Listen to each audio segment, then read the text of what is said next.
Então, dando sequência por aqui no Sapiranga Summit, mais um painel acontecendo por aqui, rolando para você que está acompanhando online e presencial aqui no Centro de Cultura, o painel Sociedade Civil Inovar para Todos. Como painelistas, teremos por aqui ele que possui graduação em Administração de Empresas pela Universidade Federal do Rio Grande do Sul, mestrado em Administração pela Universidade Federal do Rio Grande do Sul e doutorado em Engenharia de Produção pela Universidade Federal de Santa Catarina. Professor de graduação e pós-graduação em diversas instituições. Consultor de empresas e empresário. Tem experiência na área de administração com ênfase em estratégia, inovação, empreendedorismo, atuando principalmente nos seguintes temas: estratégia, desenvolvimento regional, competitividade sistêmica, inovação e empreendedorismo. Márcio de Souza Pires.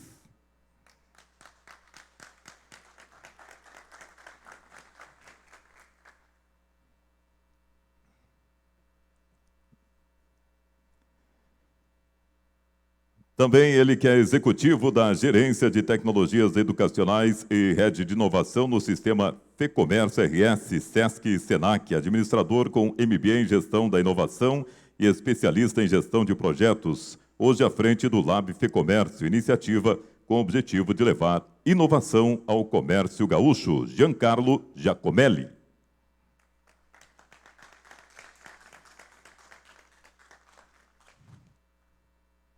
Bem-vindo.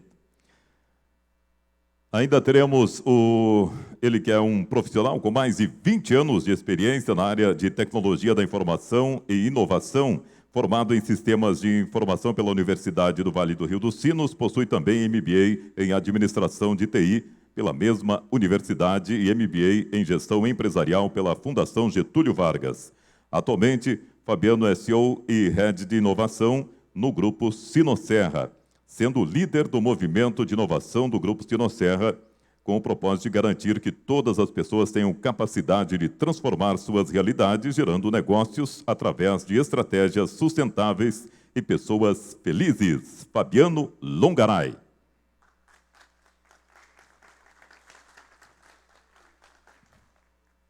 Bem-vindo. Também como painelista, ele que é Head no Conectar Hub, conselheiro de inovação certificado, conselheiro de inovação e diretor na AHKSRS, co-criador e curador do BS Kids Festival. Especialista em ambientes de inovação, MBA em marketing e mestre em design. Marcelo Paes.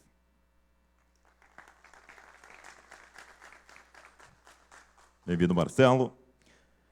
Nosso mediador será ele que é coordenador do Grupo de Negócios Varejo da Sucesso RS, gerente de TI no Grupo Erval. Head de TI e Inovação com 25 anos de experiência, destes 10 em varejo, consultor e advisor de TI e inovação com foco em varejo, omnichannel e coordenação de grupo de discussão sobre varejo tech. Mediador, então, do painel Sociedade Civil Inovar para Todos, Tiago Rendes.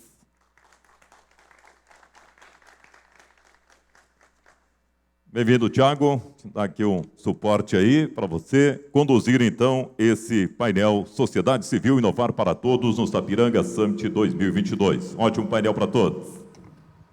Muito obrigado. Eu, como morador de Sapiranga, fico muito feliz em recebê-los aqui na nossa casa, né? E hoje o nosso objetivo aqui é falar um pouquinho de inovação, vamos lá, dos primórdios da inovação nas grandes empresas e como conectar isso, né, com a sociedade civil e todo o processo de inovação. Para isso, vou começar contigo, Fabiano. Eu gostaria que tu falasse um pouquinho do processo de inovação de vocês, como é que isso foi surgindo dentro da Sinosserra, né, até o momento que a gente está hoje, que é um momento diferente de mercado do que há 10, 15 anos atrás, quando a gente começou a falar de inovação. Perfeito. Primeiramente, obrigado a todos também.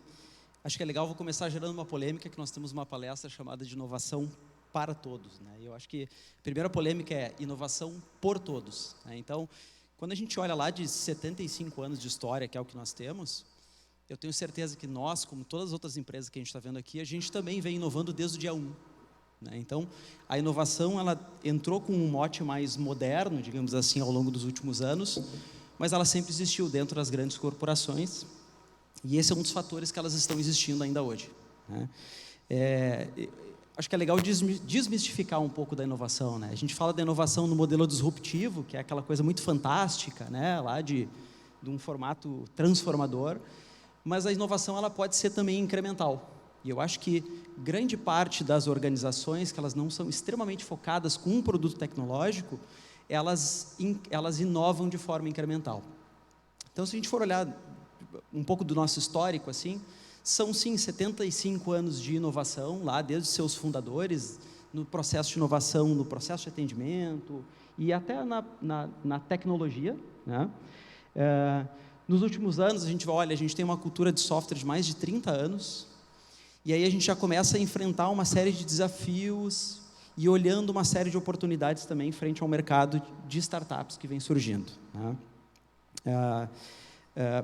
30 anos de existência em software trazem para a gente também uma cultura de querer tentar resolver tudo dentro de casa. E eu acho que aí tem uma grande virada de chave, né? O mundo mudou, a tecnologia vem de forma muito rápida, nascendo dentro de grandes empresas, de startups, e como é que a gente consegue se aproveitar desses grandes movimentos, né? A gente está nesse momento ressignificando o nosso movimento de inovação, que é o movimento Sim, que eu gosto de falar que é muito mais o movimento do que o sim, que é sim continuar em constante movimentação, e a gente fala exatamente sobre isso, assim, que é dar capacidade com que todos os 850 colaboradores tenham a capacidade de transformar as suas realidades. Então, a gente sai de um movimento de inovação muito focado numa centralização, em pequenos grupos, em núcleos de inovação, para mudar e dizer que é o seguinte: esses grandes núcleos de inovação hoje não são mais responsáveis por transformar a organização. Eles são responsáveis por garantir que os colaboradores transformem a organização. É descentralizar o processo. É muito interessante isso, porque assim, eu, assim como tu, eu trabalho mais em empresas de grande porte. Então, quando a gente fala de inovação hoje, a gente está falando coisas mais atuais, startups, mas se tu parar para pensar, 65 anos, a Simão Serra, 63, o Grupo Erval que eu estou hoje, cara, há 60 anos atrás eles estavam inovando, aquilo era uma coisa nova, né? Então não é uma realidade que surgiu agora, ela é uma realidade de longo tempo, né? Só agora essas empresas elas são grandes, então acabam sendo um ecossistema mais lento para se movimentar, e muitas vezes a gente acaba não conseguindo ter essa agilidade que mesmo nós até na maior parte das vezes somos os provocadores, né? E é aí que eu entendo que entra esse movimento de aproximar as nossas empresas de grande porte e que são mais lentas por natureza destes movimentos de inovação. E aí, Giancarlo, eu vou te pedir para tu comentar um pouco sobre esse processo que vocês estão fazendo dentro da FEComércio, de trazer essa conexão entre grandes empresas, startups, esse ecossistema de inovação. Como é que vocês têm feito isso? Como que grandes empresas conseguem participar disso para que a gente consiga ter um processo de evolução mais rápido? Perfeito, assim, eu acho que essa é a discussão central, né? A gente fala de sociedade civil, então a gente fala de como que eu levo inovação para todos, assim. A FEComércio tem esse papel grande, conectado com os sindilógios, conectados com os sindicatos empresariais, de representar o comércio como um todo, e a gente sentiu que, olha, o nosso empresário é o cara que está o dia inteiro afundado na rotina e que ele não tem essas janelas para inovar. Então, que a gente precisava, de alguma forma, criar esse espaço e entregar a inovação para eles.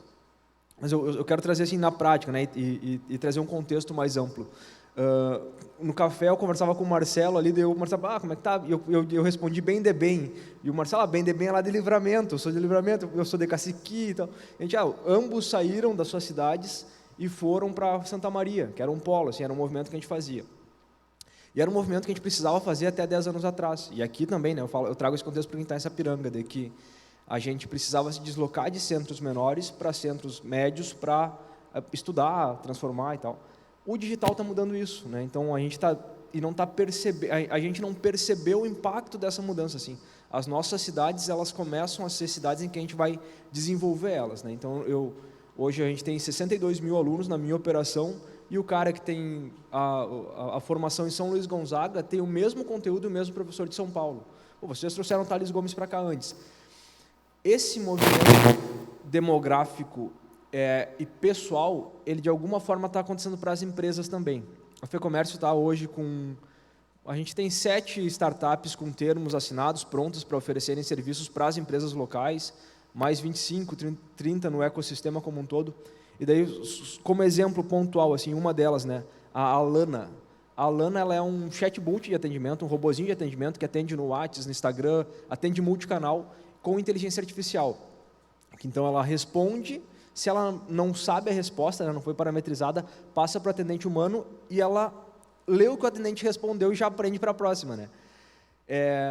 O empresário do todo o Rio Grande do Sul pode conectar essa tecnologia hoje no seu site lá, vinculado a um sindicato, o FEComércio, por R$500 por canal, e é a mesma tecnologia que o pessoal da Lana está testando com a Netshoes, sabe?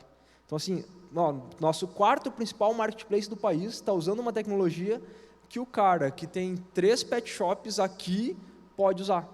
Então, esse movimento de democratização é um movimento que a gente está fazendo que, no passado, e no passado recente, assim, 8, 10 anos atrás, tu tinha que ter uma super estrutura de TI, né?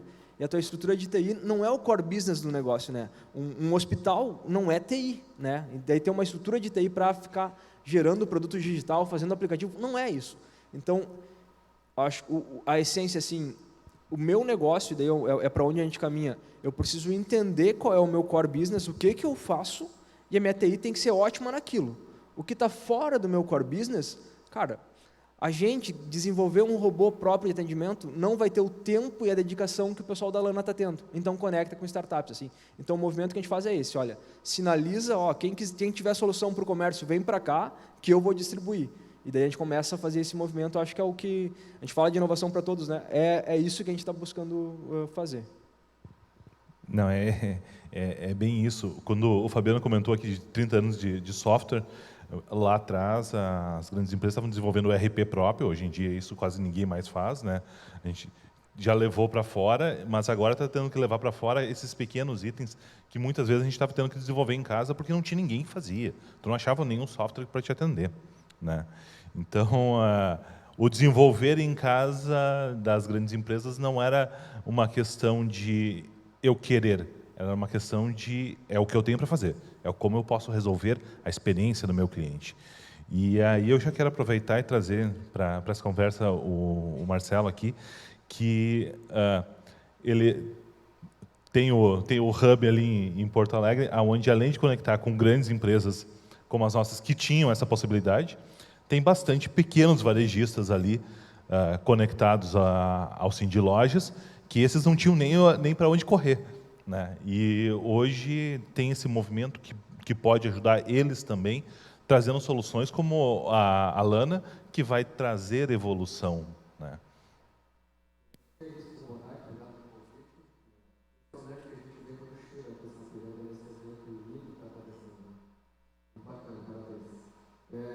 Eu acho que o ponto inicial aqui da conversa é inovação para todos, até para nós que não somos de TI. Eu brincaria assim, né? Como eu, né? Então é para todos. Tem que ser, né? E por todos, ou seja, também pelo pequeno, né? Pelo grande, pelo bem estruturado. Eu trabalhei no varejo multinacional, mega empresas super estruturadas, né? Olhando lá na frente, correndo antes de todo mundo. Mas o pequeno também pode inovar. O que eu entendo que talvez falte, ou seja, o desafio, não é a tecnologia, né? Claro que tem a questão do recurso, né? De toda ordem, financeiro, recurso de conhecimento, de acesso, mas eu entendo que talvez o desafio maior para o pequeno seja um desafio de mentalidade, né? A tecnologia você acessa. Se você não tem esse conhecimento, você busca. Se você não tem o recurso financeiro, você pede, né? Mas a mentalidade para encarar uma era de inovação, uma era de mudança, você não compra na esquina, né? Você tem que desenvolver. Você tem que ir culturalmente avançando, né? Evoluindo, eu diria assim, né? E mesmo assim eu acho que é para todos, né? Então não há qualquer tipo de barreira, né? Não deve haver. O Fabiano trazia aqui que um priscas eras, né? A inovação, talvez podemos chamar de inovação fechada, né? Você tinha que desenvolver de dentro, né? Era um esforço próprio, né? Tinha que começar alguém de dentro para poder acontecer alguma coisa, senão nada acontecia. Inovação aberta, ela traz um viés um pouco diferente, mas muito mais democrático. Você não tem que ter todo o talento dentro de casa, o pequeno não tem. Você não tem que ter todo o conhecimento em casa, o pequeno não tem. Você não tem que ter todo o recurso financeiro em casa. Muito pequeno não tem, a maioria talvez. E quando eu falo pequeno aqui é relativo, né? Posso estar me referindo ao porte do negócio, né? A atuação, mercado, geográfico, né? Portfólio de produtos, enfim, né? Mas não pequeno em mentalidade, né? Em poder enxergar que a economia, essa nova economia que está aí, ela vem veloz, ela vem rápida, ela vem engolindo, né? No início do ano aconteceu a NRF nos Estados Unidos, é um grande evento do varejo, acontece há mais de 100 anos, né? Na capital do varejo, a gente pode dizer assim, né? E um dos temas trazidos foi, entre metaverso e outros aí que estão em voga, né? Mas a questão da gente estar muito ligado, muito antenado ao que o consumidor está vivendo, né? E todos nós somos consumidores e a gente muda toda hora. Cada dia a gente tem uma exigência diferente. Mas se aquilo fosse... Tá legal, mas se fosse diferente, né? Aí o modelo de aluguel de carro. Cara, legal, experimentei, mas se fosse, ia ser melhor. A gente sempre tem uma exigência nova, a gente está toda hora mudando. Mas parece que o negócio, e aí talvez o pequeno sofra mais, não muda na mesma velocidade, não se adapta, né? E não é só resiliência, é adaptação de fato, né? A resiliência ela vai até ali e volta. A adaptação, a partir dali, você incorpora uma coisa nova, né? Isso talvez seja um empecilho, uma dificuldade maior. E na NRF se falava o varejista está jogando o game, né? O game que o seu cliente está jogando. Eu estava sentado ali, tinha o menininho ali, né? Do meu lado. Acho que filho do painelista aqui, né? E eu dei uma espiada, ele está jogando, né? Eu pensei, eu vou ter que pelo menos saber qual é o jogo dele. Eu vou olhar a tela e eu já vi esse jogo. Talvez eu não joguei, mas eu já vi. E graças a Deus eu já tinha visto. Eu sabia qual era o jogo que ele estava jogando. Mas o varejista sabe isso. Porque esse menino, se não hoje, talvez o ano que vem, daqui pouco tempo, ele vai entrar nessas lojas, jogando. E se ele entra jogando, ele vai estar entrando talvez assim, eu estou no metaverso, eu estou na minha casa, não interessa, é a minha vida. O que eu estou vivendo realmente ou virtualmente é uma coisa só. E o varejista não está falando essa linguagem. Então, eu entendo que tecnologia, sem dúvida, talvez seja um motor, né? um motor, aí, um start de tudo, uma continuidade de tudo, mas essa mentalidade ela precisa acompanhar, precisa talvez correr um pouquinho para isso. Mas eu acho que é para todos. Não, eu acho fantástico isso, porque realmente tecnologia acaba que a gente é a locomotiva. Mas, cara, é só uma ponta disso, né? A gente pode estar puxando tudo isso, tudo mais. E gostei muito do teu comentário dessa questão de a educação do nosso empresário, né? E aqui, quando a gente está falando da educação do nosso empresário, eu vou te dizer, não é nem só o pequeno, é mesmo o grande. Nós, antes aqui, estávamos conversando na palestra do Thales, que foi na segunda-feira aqui, falando, cara, coisas que todo CEO deveria ouvir, né? Sobre como trabalhar essa questão de inovação dentro da sua empresa. E, com isso, eu quero puxar o Márcio para a conversa. Afinal de contas, quem melhor que o Sebrae para falar de ensinar os nossos empresários, ensinar o caminho do futuro para os nossos empresários, e aí tanto no lado conservador, do pessoal que foi inovador há 60 anos atrás e agora nós somos as máquinas lentas, quanto do próprio inovador, dos atuais novos empresários, né? Então, Márcio, deixa para ti. Boa tarde, obrigado pelo convite. Esse é um tema que não tem uma resposta única e muito menos uma resposta 100% correta, né? Existe espaço para para muitas formas de pensar sobre esse assunto, né? Mas queria voltar um pouquinho para o nosso título aqui, Inovação para Todos. Eu acho muito bacana esse título. Em 2020, a gente teve um evento em Porto Alegre, que era o POA 2020, né, que surgiu do Pacto Alegre, e o lema era exponencialidade para todos, né? E isso, acho que, traz um pouquinho do nosso maior desafio, né? Inovação sempre existiu, né? Desde que o homem saiu das cavernas, ele inova continuamente, mas eu acho que tem duas grandes características que mudaram o tipo de inovação da qual a gente está falando hoje, né? A primeira delas é a velocidade. Então, é muito rápido, né? E essa rapidez, ela faz com que a gente precise estar se atualizando cada vez mais rápido, e isso necessita de tempo, né? Então, sempre que a gente olha para um empresário ou para um empreendedor, a gente tem sempre um dilema, né? Bom, quanto tempo eu me dedico para a minha operação atual, que é o que coloca o meu almoço na mesa, e quanto tempo eu me dedico para me atualizar, para saber o que vai garantir a minha aposentadoria. O meu salário eu estou garantindo hoje, mas e a minha aposentadoria? Ou os meus filhos, né? Porque eu sei que o que eu estou fazendo hoje, daqui a pouco não vai ser mais suficiente. Mas eu só vou saber o que eu preciso fazer amanhã se eu tiver tempo para me atualizar. Então, esse dilema, ele é um dilema da empresa grande, da empresa pequena, do empreendedor, do estudante, de qualquer um, de todos nós, né? Então, a Alana, quantos varejistas têm tempo para saber as Alanas que existem e poder avaliar qual é a melhor solução para o seu negócio, testar, implementar, errar, aprender, como a gente viu no painel anterior, né? Então, essa questão humana, né, desse dilema de quanto tempo eu passo cortando lenha e quanto tempo eu passo afiando o machado, para mim é uma questão fundamental, né? Então, a primeira questão que a gente tem que ajudar as pessoas é encontrar esse equilíbrio que é diferente, porque hoje, de um ano para o outro, o que no ano passado era impossível, esse ano já é não só possível, como fácil e barato. É muito rápido. E se a gente...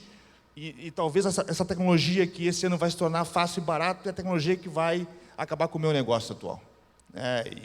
Então, eu preciso estar muito atento para esse processo. E a segunda grande característica da inovação, que também é uma inovação que demanda muito tempo, né, é a questão de que a inovação já não é mais feita por uma pessoa só. Antigamente, eu tinha lá um Einstein, eu tinha um Newton, né, eu tinha grandes gênios, né, um Sócrates, né, criativo, inovador para a época, na maneira de pensar, né? Mas agora a inovação ela é co-criada, co-gerada por, às vezes, dezenas de mãos, né? E isso significa esse efeito rede da inovação. E rede significa que eu tenho que estar conversando com gente, eu tenho que estar encontrando pessoas, eu tenho que ter tempo para o que os americanos chamam do chit-chat, né? Aquele papo sem pauta, aquele papo não estruturado, é daquele papo não estruturado que às vezes vem uma grande ideia e nasce uma grande parceria. E a gente saiu de uma pandemia, né, onde as nossas agendas ficaram lotadas de links. E cadê o espaço para conversar? Cadê o espaço para a gente se encontrar e para a gente trocar ideia sobre alguma coisa, né? Eu estou lendo um livro que é muito interessante e que eu acho que fala muito desse... É um livro que fala de 4.000 anos atrás, começa com 4.000 anos atrás, mas ele é super atual, né? Que é Onde Nascem os Gênios. E ele fala, e esse livro, então, ele avalia as cidades e os períodos da história dessas cidades onde mais surgiram gênios. Então, começa com Atenas, vai para Hangzhou, na China, depois vai para Florença, no renascentismo, e ele vai encontrando características comuns.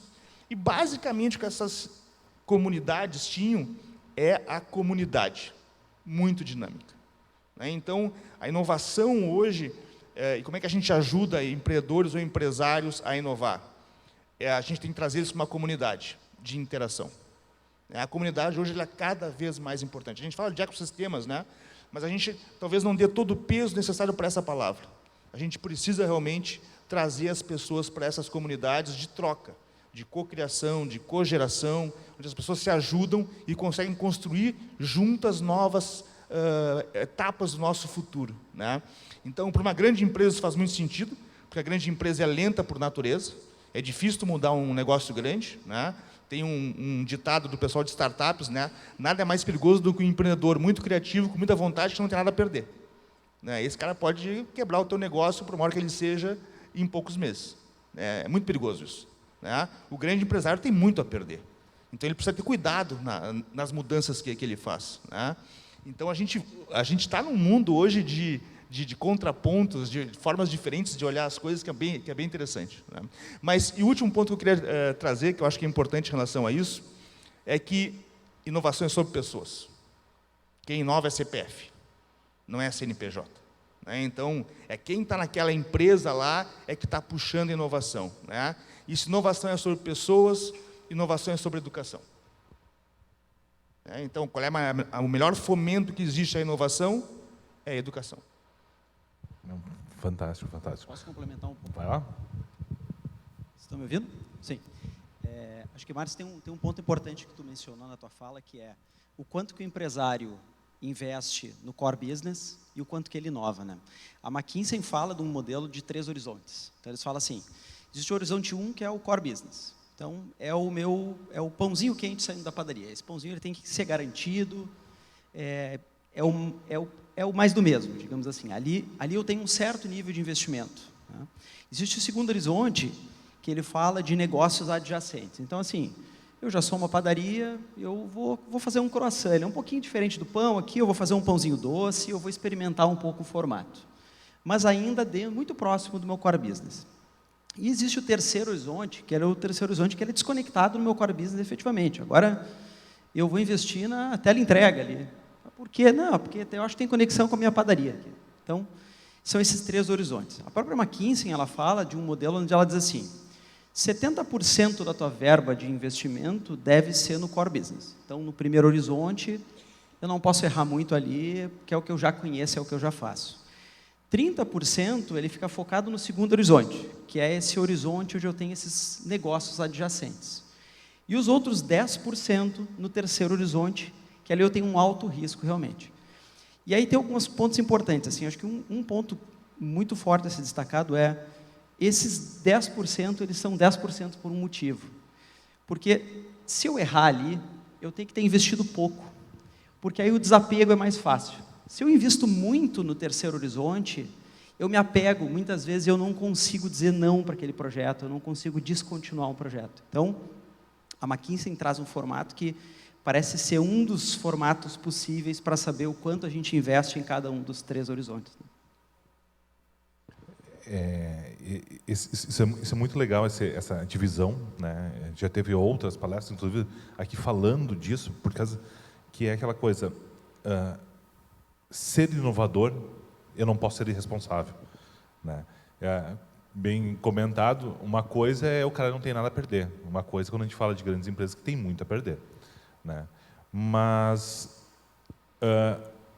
um outro ponto interessante que tu trouxe, Marcos, foi a questão assim, como é que eu, grande empresa, vou estar sabendo da lana, certo? Como é que a gente consegue fazer essa aproximação, gerar um movimento maior, né? Então, assim, eu gostaria de te perguntar para ti, Jean, o que mais a gente pode fazer para unificar esses 2 mundos que hoje ainda são muito separados? O ecossistema de inovação é um ecossistema que cada vez está mais forte, mas ele muitas vezes está andando em paralelo aos grandes negócios. Como é que a gente junta esses 2? Eu acho que é central, assim, eu quero corroborar as falas, né, e daí para a gente entender de uma forma mais ampla, assim, por que é tão difícil, a gente que está aqui talvez entenda que não é tão difícil inovar, mas, se não é tão difícil inovar, por que as empresas, e não só as grandes, né, não só as grandes e médias, mas até a pequena, a hora a gente falou, vamos trocar um ERP, não troca, o cara não quer trocar porque dá muito trabalho, né? Então, a dificuldade que as corporações têm de inovar não é uma coisa casual. Toda teoria de administração moderna foi feita para gerar eficiência. Então, quem estudou administração estudou para ser eficiente, para ter o departamento, para conseguir produzir em menos tempo, com mais qualidade, menor custo. E daí, tu buscar novas coisas é um desperdício, grosseiramente falando. Então, a gente não aprendeu a criar esse espaço, a gente aprendeu, e daí por isso que as empresas tiveram sucesso por algum tempo, cria um produto e descubra a forma mais eficiente de entregar esse produto. E não aprendeu a mudar o produto, né? Por isso que as empresas sofrem hoje. Daí lá em 2011, vem o Eric Ries e vai trazer a startup enxuta, né? Então ele começa a dizer, olha, se tu chegar saí da faculdade de administração, vou abrir uma empresa agora, cria um departamento de RH, departamento de comercial, departamento de marketing, tu afundou a tua empresa, esquece isso. Primeiro tu começa a vender e depois tu vai ver. Esse que é um movimento, assim. Então acho que o centro nosso, assim, corporativo, é entender que as empresas elas não quebram por acaso. O jeito que a gente aprendeu a fazer gestão não teve esse espaço para a inovação de alguma forma, assim. Então, ciente disso, a gente, na gestão, e olhando, pensando no futuro do negócio, que daí inovação não é só criar coisas novas, mas é num arranjo de mercado que sempre vai buscar competição, é tu garantir a sobrevivência do negócio, sabe? Inovação é garantir que o meu negócio vai viver 20 anos. Se eu ignoro a inovação, meu negócio não vai viver mais 20 anos. Eu preciso desenvolver algumas capacidades centrais, assim. Eu preciso que o meu time aprenda a experimentar.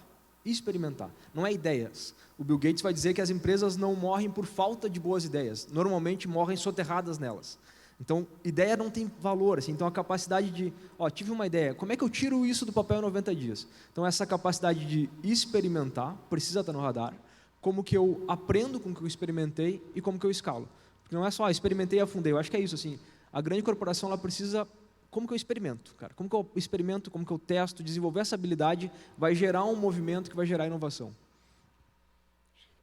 Dando um pitaco aqui, né, na fala boa de todos vocês aí, Clemente Nóbrega, um autor brasileiro, né, ele fala que as empresas não são feitas para durar. O que a gente quer quando abre um negócio? Né? Cara, eu quero que esse meu negócio aqui cresça, evolua e fique décadas e centenas de anos, se for o caso. Gerdau, mais de 100 anos, 120 e tantos anos, mas elas não são feitas para durar, são feitas para se transformar ao longo do tempo. Porque a Gerdau de hoje, com 100 e tantos anos, não é a mesma Gerdau com 0 ano, com 1 ano ou 10 anos de vida. E a gente talvez não tenha essa clareza.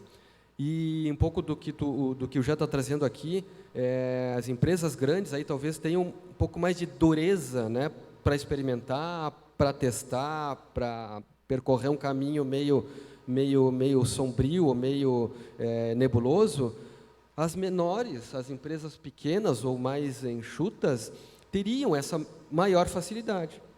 Mas não é verdade que elas inovam mais do que as maiores. Então, que paradoxo é esse? O que está por trás disso? E aí eu trago de novo aqui, você é um pouquinho insistente, na questão da mentalidade para encarar essas oportunidades, vamos chamar de oportunidades, inovação é oportunidade, né? E como falou aqui o Márcio, né, a humanidade inova desde sempre, né? Esse mesmo autor fala que talvez a primeira grande inovação da humanidade tenha sido a agricultura, que é o quê? É uma tecnologia. Não como é hoje, mas começou a se empregar alguns instrumentos ou ferramentas criadas pelo homem para isso, para produzir mais produto de maneira um pouco mais organizada, para entender a sua necessidade. Então, desde sempre, né? Por que hoje a gente às vezes trava, né? Por que hoje a gente tem medo, talvez, né? Então, esse acesso à startup, a essas soluções que não tem esse compromisso de acertar, não digo de acertar, esse compromisso de não errar, não tem o compromisso de não errar, né? Tem que aproximar, não tem que ter medo, tem que conhecer, tem que experimentar mesmo, né? E eu acho que a questão do recurso financeiro para isso, evidente que ele pode ser uma barreira, mas ele tem que ser encarado talvez como uma etapa, mais uma etapa a ser vencida, né? Primeiro vamos conhecer isso aí, vamos experimentar, vamos arregaçar a manga, depois vamos ver o que eu vou precisar para tocar para frente o barco, né? Vejo que tem alguns pontos importantes também, puxando um pouco da fala do Marcelo um pouco antes, que existem 2 formatos, né? Existe o formato de inovação fechado, que é aquele formato tradicional de desenvolvimento interno, e existe o formato de inovação aberta. Então, respondendo um pouco da tua pergunta também, Thiago, eu acho que uma boa parte é entender que existe o formato de inovação aberta, né? Eu passaria por, antes disso ainda, né? Primeiro ponto, entender que o mundo mudou. Então, assim, mudou o processo de inovar, mudou o processo de desenvolver e de conectar a tecnologia.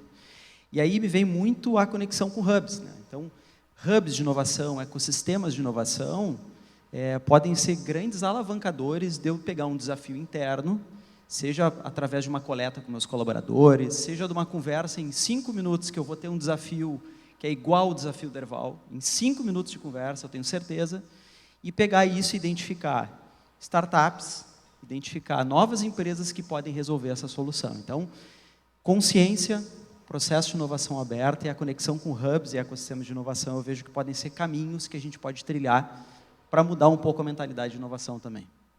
Eu vou pegar um pouquinho do papo aqui.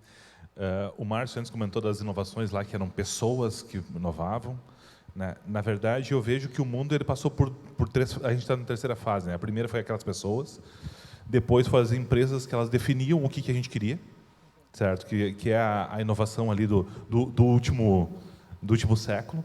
E agora a gente está de novo nessa mudança de que volta para as pessoas, né? Então, quer dizer, esse poder voltou para o CPF de poder inovar e trazer coisas diferentes. E concordo contigo essa questão de hub de inovação, grupos de discussão, e muitas vezes nós da TI temos uma facilidade maior de falar com os colegas de mercado do que grande parte dos departamentos da empresa, né? Mas também eu vejo no Sebrae um dos pioneiros nesse trabalho de conversar com muita gente, né? E aí eu queria que, Márcio, tu trouxesse para nós um pouquinho mais dessa vivência e do que mais a gente pode estar fazendo, né? Bacana. Esse ano a gente concluiu um projeto muito legal com uma consultoria chamada Siminetics, de Foresight, né? Foresight é um pouco mais que uma visão de cenários, mas é uma visão de cenários onde tu escolhe alguns futuros que tu quer produzir, para daqui a 10 ou 15 anos. Para o Sebrae, que é uma instituição de 50 anos, isso faz sentido. O Sebrae cada vez mais se posiciona como uma agência de desenvolvimento e menos como um serviço de apoio, né? Então, isso tem diferenças bem radicais em termos de modelo de negócio para o Sebrae, né? E uma dos nossos desafios, das nossas missões estratégicas para o próximo ano, é o que está colocado lá nesse Foresight como social catalyst, né? Um catalisador social. Como é que porque o que acontece hoje, né? E de novo voltando aqui para a questão da inovação para todos, né? Eu vou trazer uma pesquisa que eu acho que ilustra bem do que eu estou falando, que é a pesquisa GEM 2020. GEM é Monitoramento Global de Empreendedorismo, é uma pesquisa mundial, que acontece todos os anos. Ela avalia entre 40 e 50 economias do mundo, depende de quem quer bancar essa avaliação. O Sebrae bancou que, em 2020, uma das economias avaliadas fosse o Rio Grande do Sul. Queremos saber como é que está o empreendedor do Rio Grande do Sul em relação às 44 economias mundiais, né? E os resultados foram muito interessantes. E eles pautam muito da nossa visão de futuro e dos nossos esforços atuais, tá? Nós ficamos nas primeiras posições desse ranking em alguns indicadores muito importantes. O primeiro indicador que a gente ficou em 4º lugar no ranking, né? Percentual da população economicamente ativa que empreende ou que quer empreender. O gaúcho é extremamente empreendedor ou gostaria de ser, né? Então, esse é um indicador super importante. A gente ficou em 3º lugar nesse ranking em formação secundária de empreendedores qualificados. A gente não tem só volume, mas a gente tem empreendedores qualificados comparando mundialmente, tá certo? E a gente ficou em 1º lugar no ranking em percentual de empreendedores que empreendem por propósito, que empreendem com aquele sonho inicial de fazer alguma coisa para tornar o mundo um lugar melhor. Isso é fantástico. Esse é o lado sol dessa pesquisa. Aí vem o lado sombra. A gente ficou em 40º lugar, né, quando a gente avalia empreendedores que desenvolveram processos ou produtos inovadores com impacto nacional, e a gente ficou em último lugar na pesquisa em empreendedores que desenvolveram processos ou produtos inovadores com impacto internacional. Então, o que essa pesquisa traz para a gente? A gente empreende, mas a gente não está empreendendo para a nova economia. A gente está empreendendo para a economia que já existia quando a gente nasceu, quando a gente foi educado, quando a gente se formou como empresário ou como gestor, né? E esse é o grande desafio. Eu tenho um grande contingente de pessoas que ainda percebe o mundo com uma visão, que vou chamar aqui, entre aspas, da velha economia, porque ela continua existindo e muito forte, né? Com um pequeno contingente de empreendedores que já viram que dá para fazer diferente as coisas, que dá para disruptar muitos modelos de negócio, modelos mentais de negócio, né? E começam a transformar os negócios do Estado. Mas ainda é uma minoria esse grupo. Então, eu estou falando aqui, por exemplo, O Rio Grande do Sul tem alguma coisa em torno de 5 milhões de pessoas, ou que empreendem, formalmente ou informalmente, ou que gostariam de empreender, e eu tenho, na melhor das hipóteses, 1.000 startups e umas 15.000 empresas de base tecnológica, por exemplo, no estado. Então, a gente precisa construir pontes para que esses milhares de empreendedores consigam atravessar esse oceano que separa a nova economia da economia antiga. E eu acho que esse é o grande papel do SEBRAE, é construir essas pontes. Onde é que essas pontes vão estar? Em qualquer lugar. Aqui em Sapiranga, a gente está construindo uma ponte, nesse exato momento.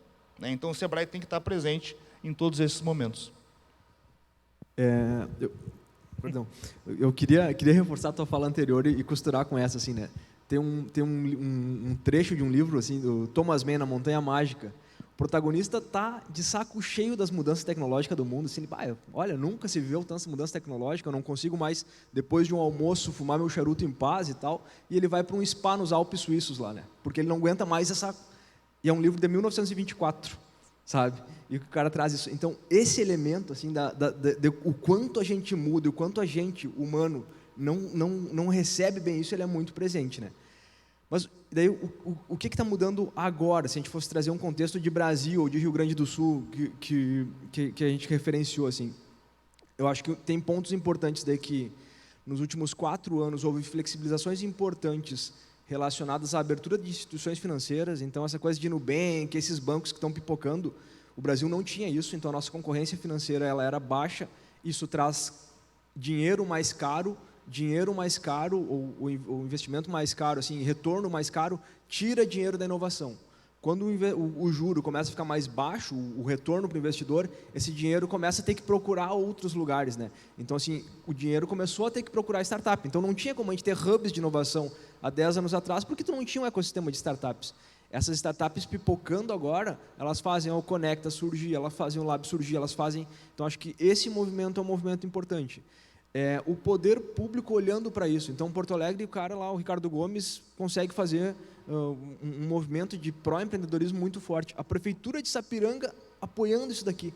São mudanças muito significativas de contexto que, olha, bom, o mundo sempre mudou. Esse olhar agora, o Brasil e o Rio Grande do Sul começam a entrar nesse mapa de forma mais profissional. Então, a inovação ela deixa de ser aquela coisa que ela era quase estereotipada, assim, do colorido, do infantil, ela segue informal, mas ela começa a virar um negócio sério, começa a ter dinheiro para inovação, e daí, se eu não for me mexer, eu vou ser atropelado, né? A questão do mercado que o Márcio comentou, né? Recentemente, a gente está participando agora de uma missão para Israel, nós vamos agora no final do mês, e aí a gente teve um encontro com o cônsul de Israel explicando um pouco da história e tudo. E teve um ponto que me marcou muito na reunião, que foi o seguinte, ele disse, olha, o brasileiro, por ter um mercado muito grande, ele, ao desenvolver uma solução, ele pensa no mercado interno. O empreendedor de Israel, ele não existe aquele mercado, ele é muito pequeno. Então, ele obrigatoriamente já pensa o negócio desde a sua origem para ser internacional.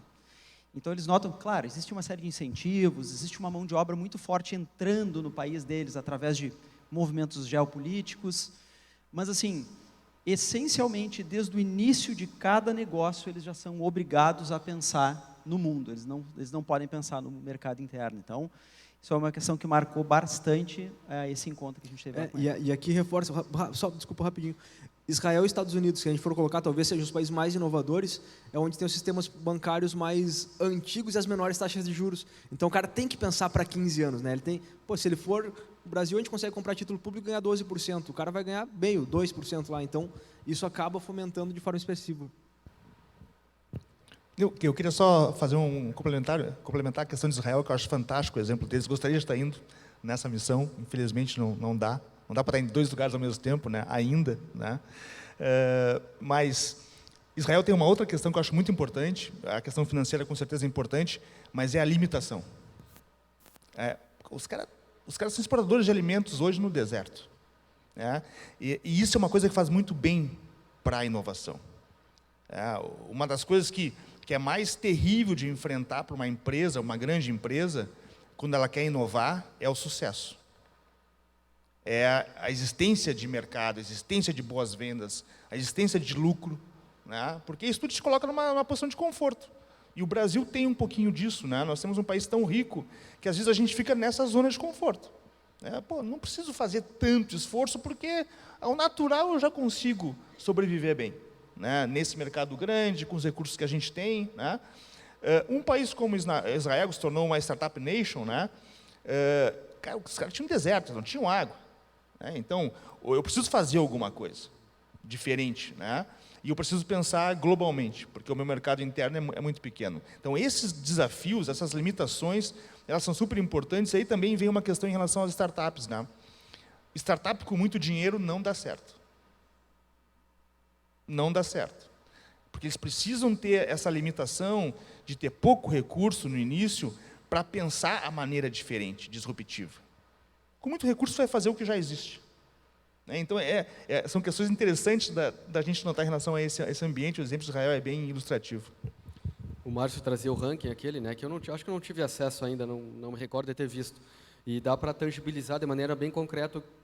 Acho que a tua última parte aí da avaliação da análise do ranking, que diz que a gente talvez ainda continue inovando para uma velha economia, né? Ou inovando olhando para trás, eu diria assim, né? E é verdade, né? A gente ouve muitos empresários dizendo, não, mas esse negócio aqui, ele foi criado pelo meu avô.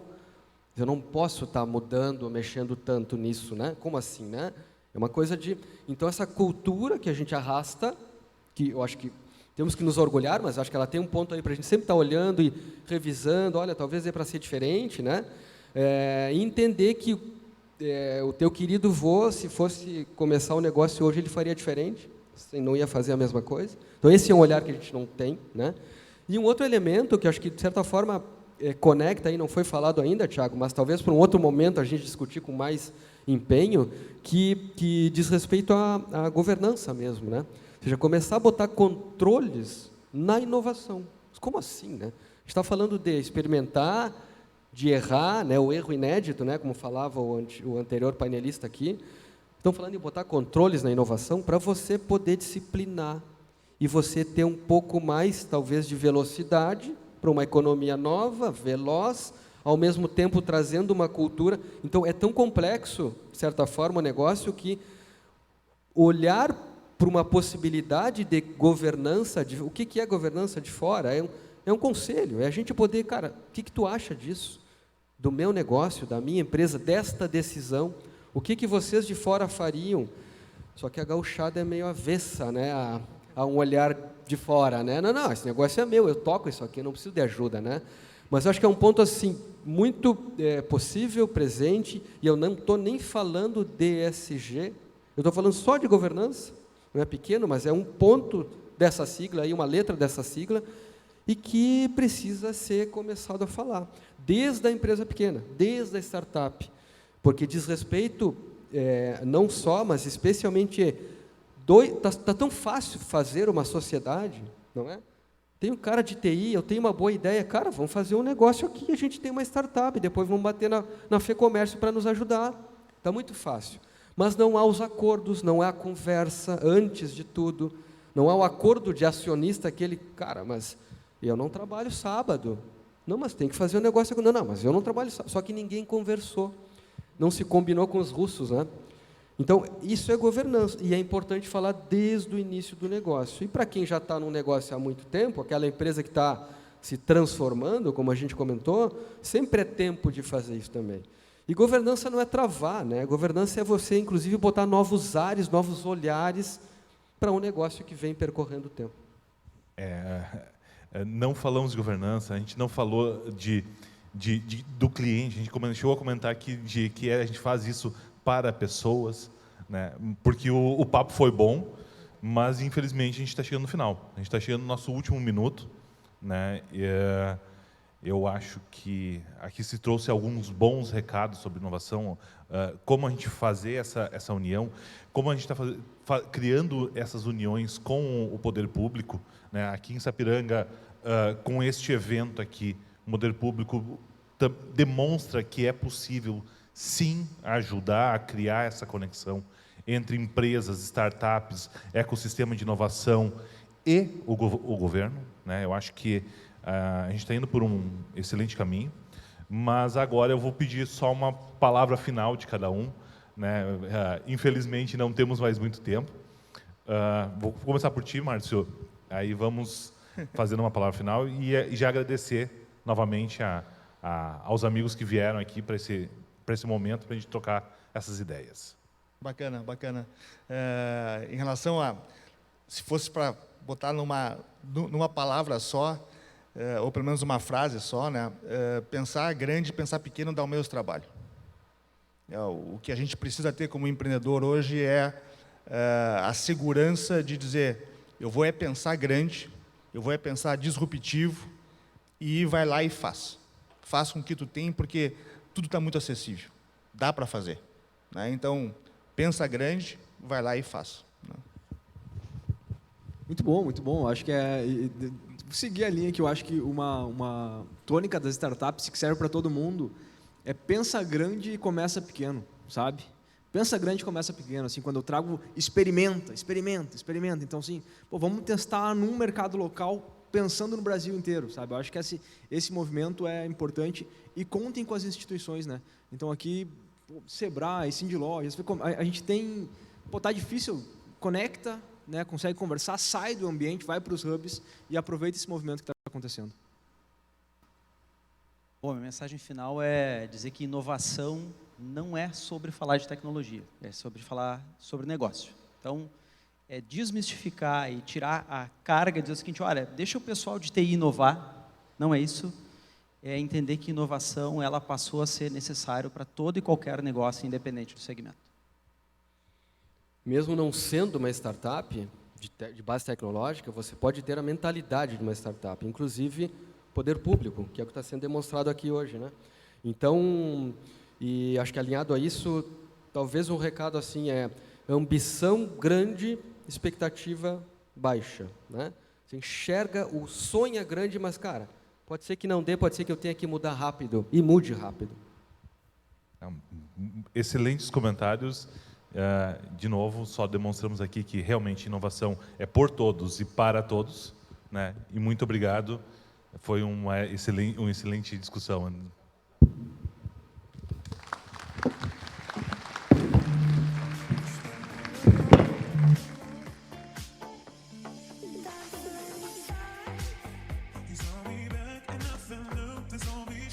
Tudo bem, esse foi nosso painel Sociedade Civil Inovar para Todos. Obrigado, Márcio, Giancarlo, Fabiano, Marcelo e Tiago, nosso mediador. Nosso Sapiranga Summit, uma realização da Prefeitura de Sapiranga e Nova Sapiranga, F2 Conexões, mais inovação e Sebrae X, com patrocínio da Pipe, Sicredi Caminho das Águas, Calçados Beira Rio, Informatize Centro Educacional e Amigo Internet. Lembramos mais uma vez que o último painel de hoje, que seria na cervejaria Koenig Beer, será realizado aqui no Centro de Cultura. Quem se inscreveu, portanto, venha para o Centro de Cultura. Quem ainda não se inscreveu, restam ainda algumas vagas para o último painel de hoje do Sapiranga Summit.